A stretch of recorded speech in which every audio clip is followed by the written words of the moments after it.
The DC-8, we're preparing for Operation IceBridge this year. It's our third year in supporting this campaign.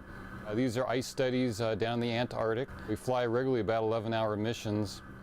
And for the last 3 weeks, we've been preparing the aircraft for this effort. So we're excited to get it going, and we'll be leaving this Sunday on this trip. Typically, a few weeks before the deployment, we start installing all the science instruments onto the aircraft here at Dryden.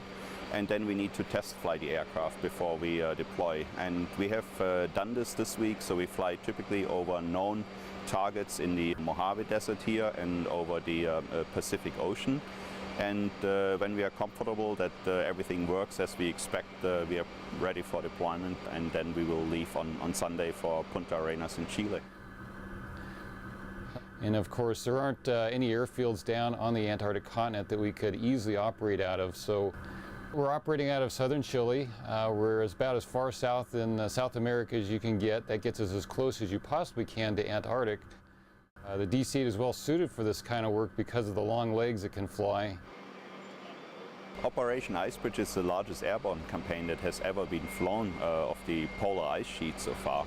And I'm really excited to be part of it because we fly 6 different airplanes this year, 3 of them over the Arctic and 3 planes on the Antarctic. And the DC-8 is the main workhorse for us to cover a lot of ground over the Antarctic Peninsula and the many glaciers that flow into the Southern Ocean. We are going back every year over the same glacier in Antarctica and measure with extreme precision how the surface elevation has changed from year to year. And that tells us how much ice Antarctica is losing.